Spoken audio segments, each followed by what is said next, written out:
third quarter action underway. Lamang ang Mobile na 10-34-24. At sa kanilang bola, Patrick Fan has it against Juan Santos.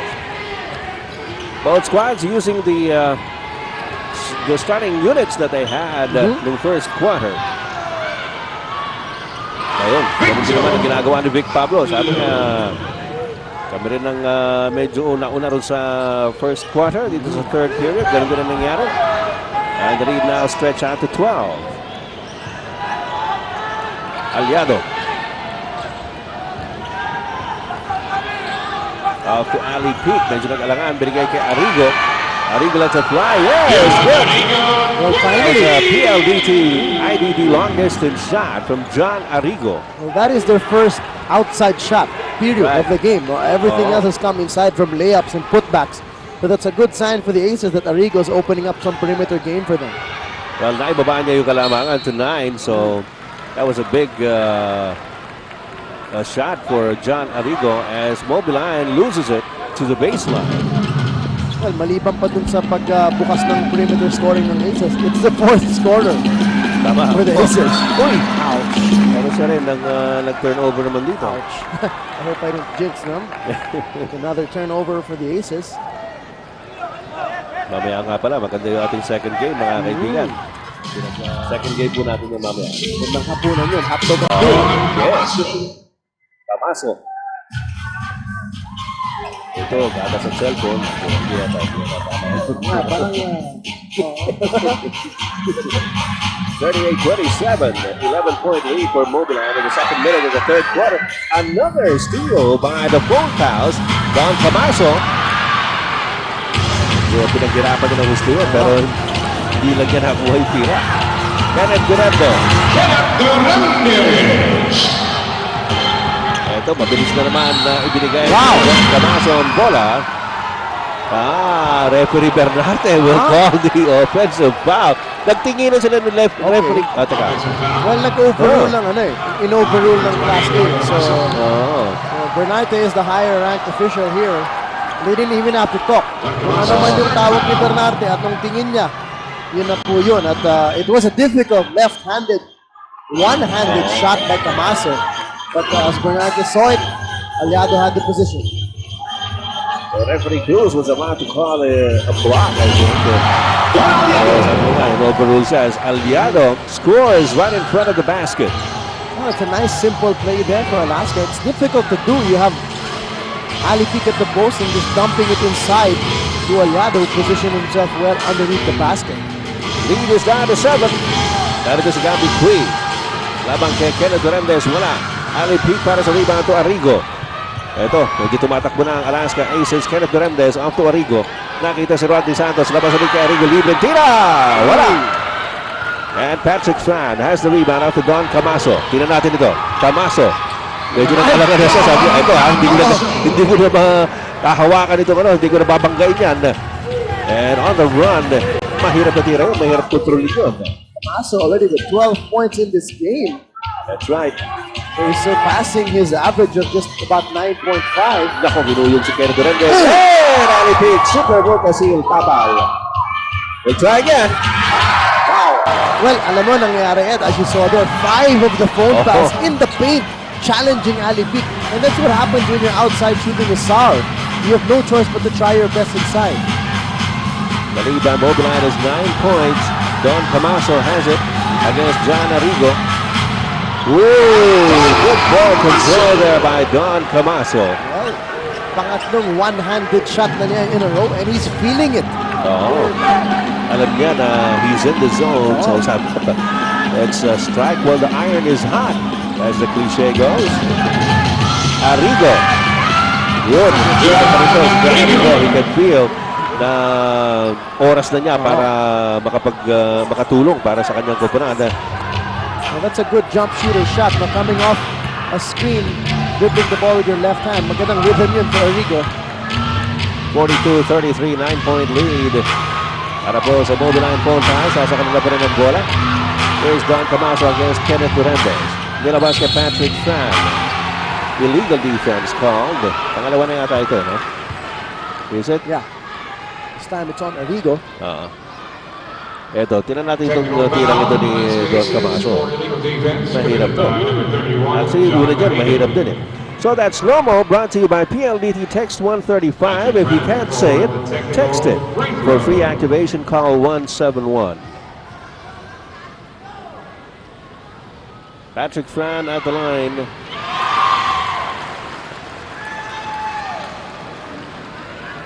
Seven minutes, 21 seconds to go here in the third quarter of this game. A 10-point lead by Mobilan. Jericho Diguera. May tanga na bola para sa Mobilan. Binigay kay Gabby Cui. Don Camaso laban kay Kenneth Duremdes. Tumitingin sa loob si Camaso. Binigay kay Gabby Cui inside against Ali Peak. Yan ang mahirap eh. Pagka medyo intimidating ka sa nagbabantay sa iyo. Lakas ng tira. Nice handoff. Duremdes to Aliado. Excellent drop pass there by Duremdes. He knew all along what he wanted to do was just to attract the defense and drop it off. At binawa na naman ang kalamangan ng Mobiline down to 8. Don Camaso lamang kay Kenneth Duremdes. He's sandwiched. Binigay kay Patrick Fran. Down the middle. Super Bowl kasi yung tapal by Aliado. Pero nakuha muli ni Gabby Quick. And Big Pablo from the side. Wala. Ali Peak. Pinapaba ngayon ng bola para sa Alaska Aces. 6 minutes and a half remaining in the third quarter. 8-point lead para sa Mobiline. Rodney Santos laban kay Patrick Fran. Arigo. Duremdes. Cresian. Wala. Jericho Diguera. Hindi niya kuha ang rebound. Ako ni Rodney Santos. Oh! Yes! Hindi naman nakakamali. Yun ang puntos yan. Ni Rodney Santos, yes, his first 2 points. At magkakaroon pa siya ng bonus shot. Well, that's why the whole Alaska bench jumped in jubilation. Aside from it being a foul-counted shot, dahil nga ito na, sisimula na ang scoring ng the slasher, si Rodney Santos. Kailangan yan. As you see in the slow-mo replay, brought to you by PLDT. Text 135. If you can't say it, text it. For free activation, call 171.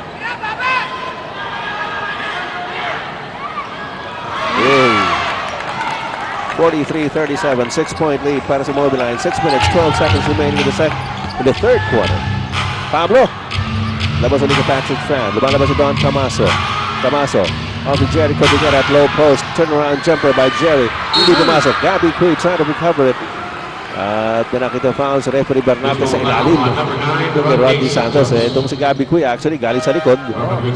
At medyo na kaldag ng konti ni Rodney Santos. That's the 4th personal foul on Rodney Santos. So not only is he not doing good offensively, pati yung personal fouls already with 4. And that's going to force the coach Tim Cone to eventually put in either Ordonio or maybe even Evans back in the game. Well, Coach Louie and I have sent in Norman Gonzalez as Big Pablo scores on a turnaround shot. Pinalitan si Gabby Queen ni Norman Gonzalez and well, the coaching staff and the other players on the bench congratulating Gabby Queen for doing the job he was expected to do. Help out on defense, get some rebounds. Oh, down the middle. A nice move, slicing in the paint. He got a good solid screen, found himself wide open inside.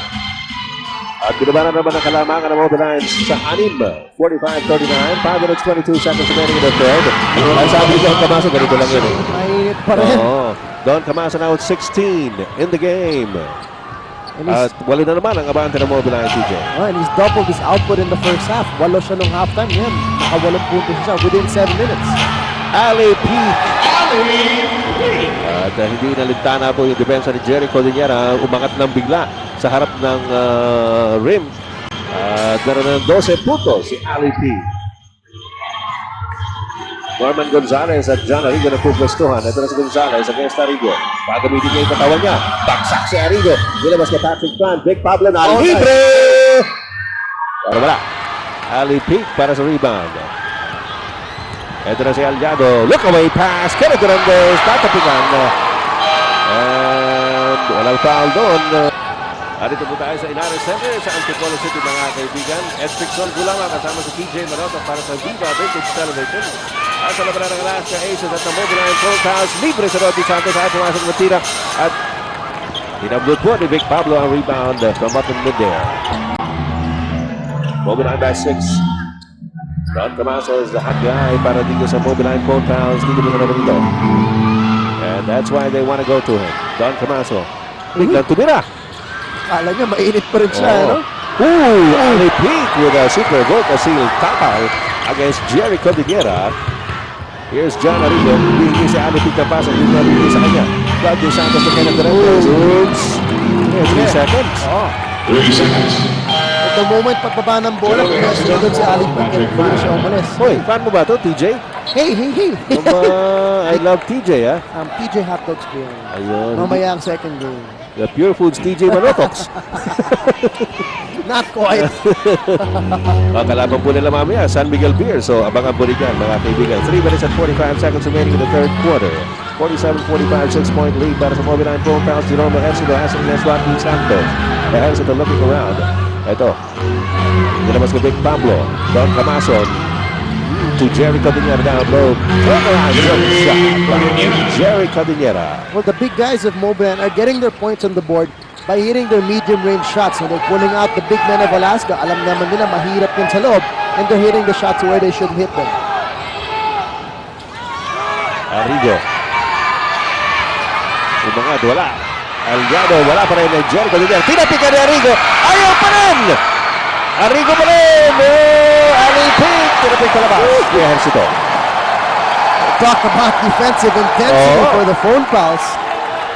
Pero talk about offensive rebounding for Yun din. Alaska. Nakita niyo ang average ni Don Camaso, less than 10 points a game.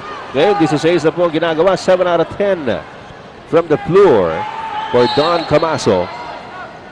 Lamang ng 8 ang Mobile 3 minutes remaining in the third quarter. Arigo. Ali Peak. Ali Peak pa rin. Naku, tatlong babantay sa kanya ron. Dire-diretso yung bola sa kamay. Big Pablo, si Norman Gonzalez ang pwesto ron sa low. Ako ng bola binigay kay Gherome Ejercito. Galing kay Pablo. Kaya sa inside to Norman Gonzalez. Sabi na Norman Gonzalez, kung wala doon sa low post na yun, maghahanap ako ng paraan. Norman Gonzalez already with 8 points in the game. Alam mo, Ed, credit that pinpoint pass by Gherome Ejercito. Hindi madali yan. Woo! Right by the head of Aliado. 2 minutes and 26 seconds pa nalalabis sa ating third quarter. Labangan naman ng 10 ang Mobile. Kanina po na ibaba na ng Alaska yung kalamangan niyan to 6. Pero bumagtsada na naman ito Mobile 9 Phonepals. Ali Peak. Naagaw na naman! Well, ang daming beses na ginagawa yun ng Mobile. Tinatapikan galing sa likod sa poste. And Norman Gonzalez missing the shot at point blank range. Pero doon po sa agawan sa rebound, merong foul na tatawagin naman kay Rodney Santos. Pang-lima na yan kay Rodney Santos. Halatang-halata mo may kasalanan, biglang nawala ron eh.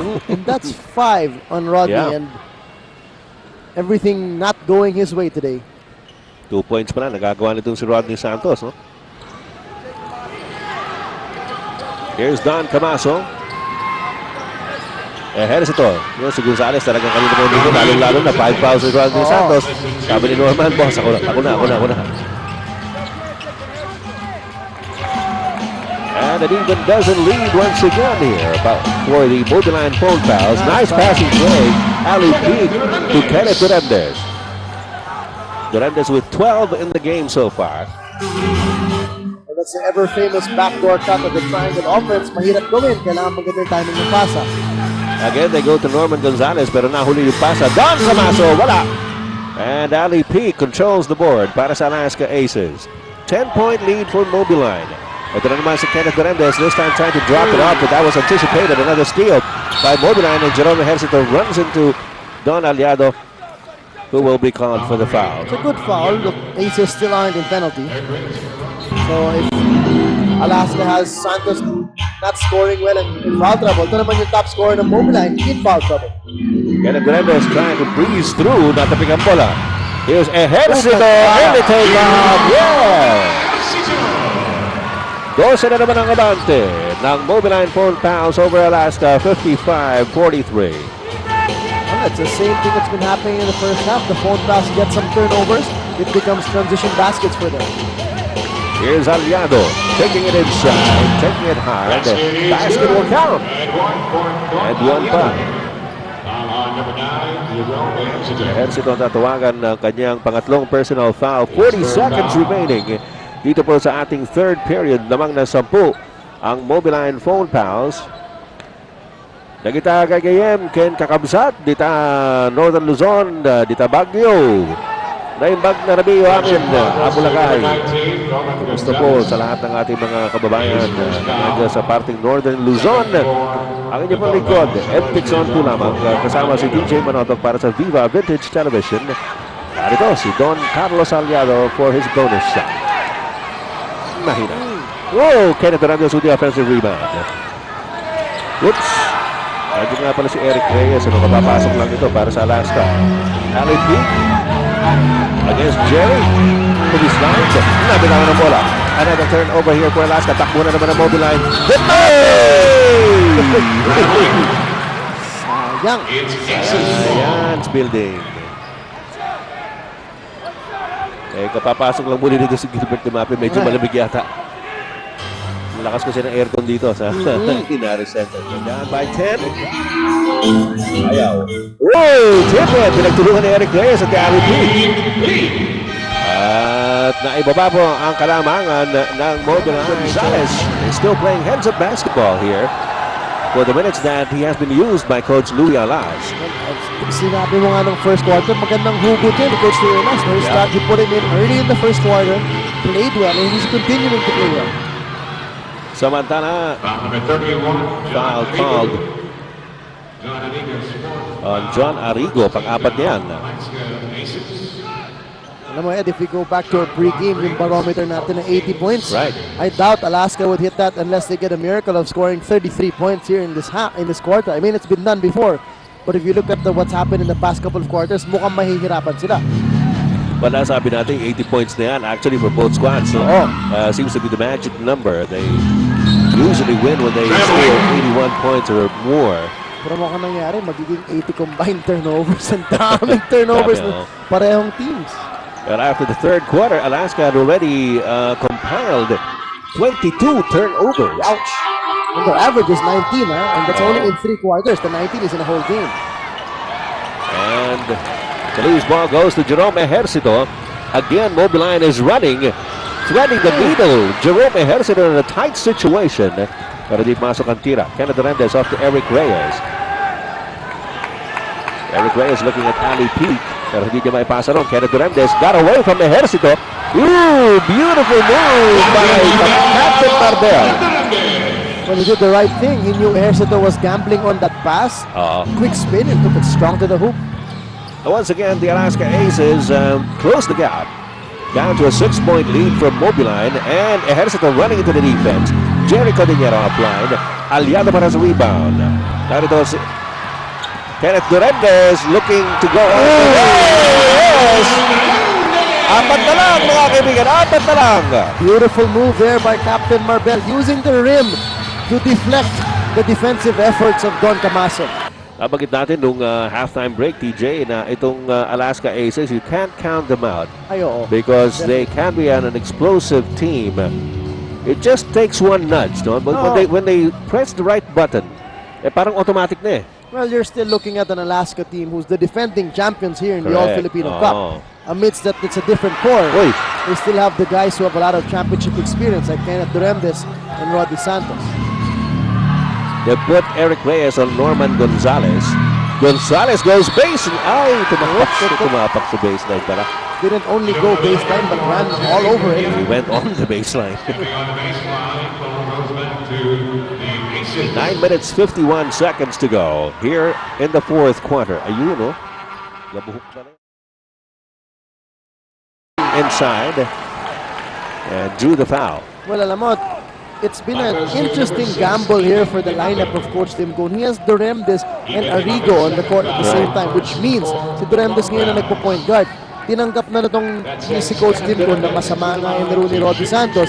Hindi na niya pipilitin pa, no? So he's really looking at the efforts of Kenneth Hernandez, which what happened was the point guard of Mobiline has to guard him, and that's why he's posting him up. Alright. Ito ngayon, pinakamalapit na ito na inaabot ng Alaska, no? In this game for a very long time. Or in a very long time. But tingnan natin kung matatapyas yan ni Kenneth Hernandez down to 2. Yes! So far, so good. This gamble has worked of not having a legit point guard on the court for the Aces. Yes, it has brought down the lead to 2. Alalahanin po rin yan mag-umpisa ng fourth quarter. 8 ang abante ng Mobiline Phonepals. Gherome Ejercito trying to shake off James Watkins. Pablo out to Ejercito. Layo nito. And Pablo gets it back. Norman Gonzalez frantically signaling for a pass. Didn't get it. Ito si Pablo against Aliado and the illegal defense call On James Walker. Yep. So technical na rin yan. The CMG swap of the game from CMG, a provider of life insurance, pension, education plans, and the CMG Health Swipe Card.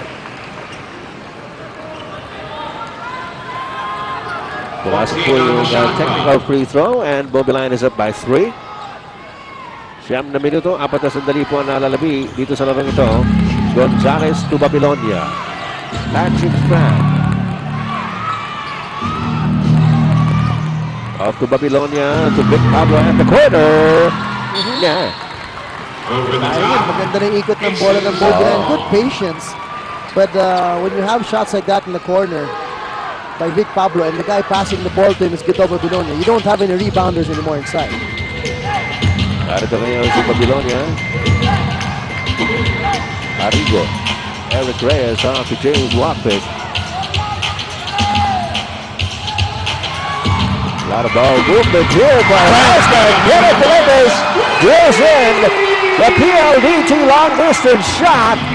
At tabla na tayo at 56 all. Last time we were tied was at 8 all. Wow. Ito si Norman Gonzalez against Eric Reyes. Tatlo nakabantay sa kanya. Dalabas kay Gherome Ejercito. Uy, Bakit? he's looking for a foul there. And bench of Mobiline appealing to the referees to call the foul. Well, we look at the Hindi na natin replay dito, here. James Walker's charging right at him. I don't know. There was some contact, pero ang problema siguro is that Gherome could have actually gone straight up, pero umiwas siya. I mean, he went towards the direction of Watkins, so kumbaga siya nag-initiate ng contact. So, kaya binitawan ng referee siya. Tied ball game, folks. 56 all. A shade under 8 minutes to go. Kenneth Duremdes has been instrumental in the comeback of Alaska. Arigo! Another PLDT long distance shot from Alaska. And they couldn't hit any of those. In the first 3 quarters, wala. Except for Arigo hitting a 3-pointer back in the third, but aside from that, 0. Narito si Vic Pablo. Whoa! Super good na seal tabal by Arigo from behind. Labang ang Alaska na tatlo, 59-56. Last time they had the lead was back in the first quarter. Narito si Kenneth Duremdes. Remember, Alaska looking for its third straight win. Uy, nakawala si Aliado. Well, he gambled for the steal from behind. No, that's something that actually they have been successful all throughout this game, but not that time. And what a big 14-1 run by the Aces. Sinasabi nga nila sa comics, sa isang kisap mata. Mga kaibigan, kanina lamang, lamang na lamang itong Mobiline Phonepals. And coming off a timeout, it's surprising that you would opt for an isolation play to Patrick Fran, who has not scored in this game. Right. 5-point lead now by the Alaska Aces. 6 minutes and 35 seconds to go. John Arigo. 3 seconds to shoot for the Aces. Kenneth Duremdes, step back. Wala. Pero napo ni Watkins. Biglang tinira. Nagulat si Watkins. Steal by Kenneth Duremdes. Offside yun. Pagkakaagaw ni Kenneth Duremdes with the ball at his back. Well, in the last 3 minutes, that big run by the Aces, 5 out of 7 from the field. The Phonepals, 0 out of 6. That's brought to you by QuickTime. All-in-one glue technology by Loctite. Samantala may foul on Bong Ravena. Samantala, Jericho Diniera is brought back in for Gherome Babylonia. As you saw that 3-point shot of the slow-mo brought to you by PLDT text 135. If you can't say, text it. for free activation. Call 171. Alam niyo ba kanina, yan si John Arigo, halos hindi makasipat ng maganda galing sa labas. Pero dito, nagkakakanan itong Alaska Aces si Kenneth Duremdes, nakatira rin ng 3. 61-56, 5-point lead by Alaska. Hindi po ako nagkakamali. Alaska na po, baka nawala kayo kanina. Sabi ko, hindi, mali, mobile na lamang dyan. Bong Ravenna. Back to bread and butter for the Phonepals. Now, one thing that they've been doing well, aside from getting steals in transition, is posting up their small men like Bong Ravenna here. I mean, it's not an easy task to post up against Kenneth Duremdes, pero in that play, kinaya niya, plus a foul. Bong Ravenna actually came in some minutes ago, pero has not really hit his stride, no? Pero this could be a start. Sabi mo nga, no, those averages certainly can be improved. Oh, yeah. Alam naman natin ang kapasidad dito si Bong Ravenna. However, he misses the bonus shot. Still a 3-point lead for Alaska. At si Bong Ravenna tatawagan ng push. His second personal foul. Ali Peak. Habang kay Jericho Dinera. Pinipilit. Arigo! It's only a 2, though. Dos lang pa yun. Tumapak siguro, no? Ha? Kanyang hinlalaki na andun sa linya. Nakita mo pa yun, ha? Nakita mo. 63-58. Yun ang binabantayan mo. Yung hinlalaki ni Jan Arigo. Bong Ravenna kicks it out. Patrick Grant. Camaso's open. Aba, medyo nawala si Don Camaso, no? Ha? Bong Ravenna. Ayun. Nakabingwit. Nanahimik ng Don Camaso, and it's a time naman for Bong Ravenna to be aggressive inside. He'll have to make sure of those free throws, though. So, dalawa para kay Bong Ravenna. With your permission nga pala, TJ, I'd like to thank our friends, no, who came out to support my family. As you mentioned, you guys mentioned, we lost our father, my sisters and I. Lost our father last week. Salamat po na marami sa mga nagpadala ng kanilang pakikiramay at sa pagsuporta. Thank you very much. 4 minutes and 45 seconds remaining dito po sa ating fourth and final quarter. Bong Ravenna at the line. Ito na, binaba na naman ng mobile na kalamangan ng Alaska down to 3 at 63-60. Here's Kenneth Duremdes. Uy! Natapik daw palabas. Ball will stay with the Aces with 9 seconds on their shot clock. 9 seconds to shoot.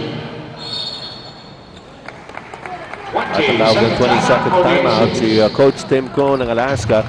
We have 4 minutes and 29 seconds remaining. Outside shot, walang pumasok para sa Alaska. Kaya ang sikip ng depensa ng Phonepals. Pero ngayon nga, sabi mo, medyo nag-uumpisa na mga sipat yung mga taga-Alaska sa labas. Ayun pa rin. So, Kenneth Duremdes.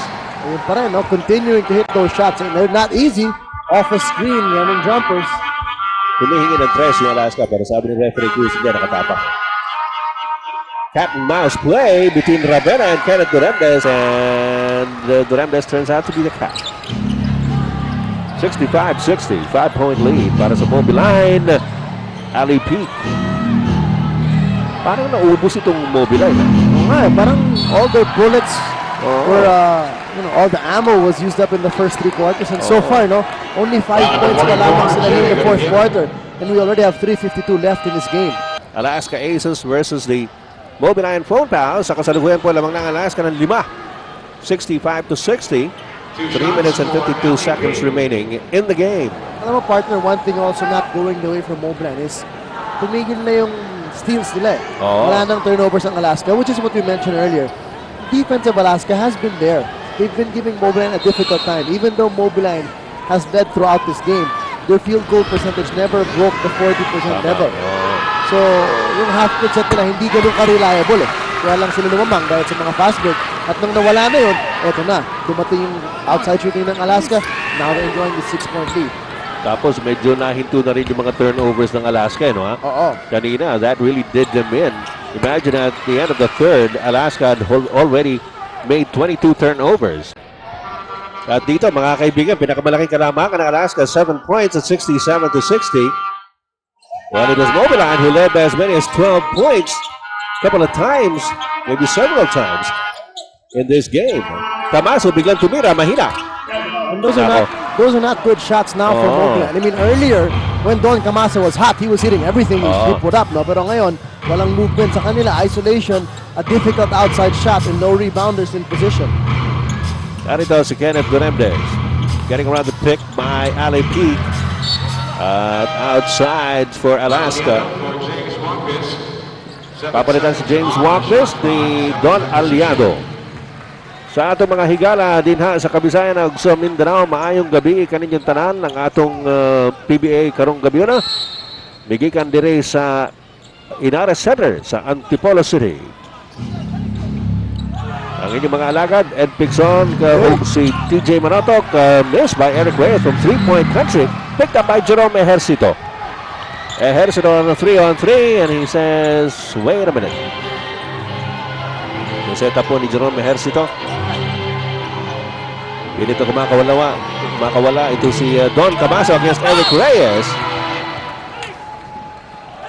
Well, Eric's been doing a pretty decent defensive job against Camaso. He's trying to be posting him up, pero tinutulak nitong si Eric si Camaso tuloy when he starts his isolation. Malayo pinapanggalingan niya sa wing. Kaya medyo hirap siya doon sa pag-take off niya, maake. Oo. 2 shots here for Don Camaso. 67-61, Alaska by 6.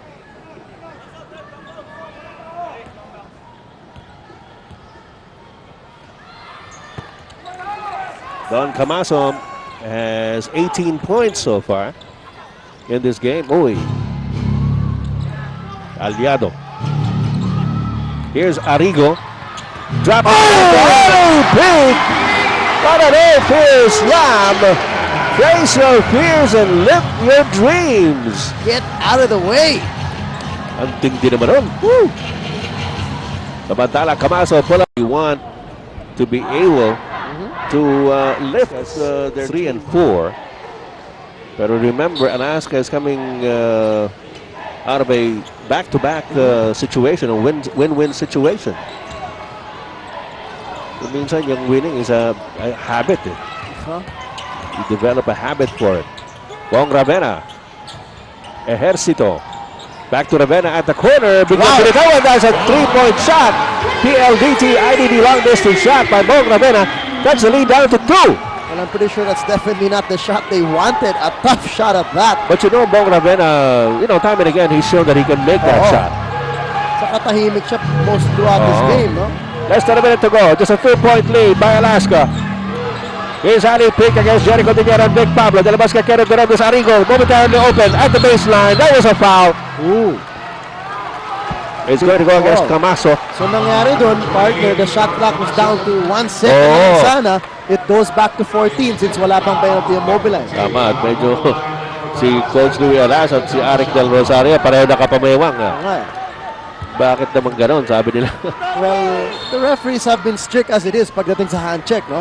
The slightest hand check you have, as you see, that big Bong three Ravenna, by Bong Ravenna from the corner. 42 segundos po nalalabay sa ating laro. 2-point lead by Alaska. We have a full timeout.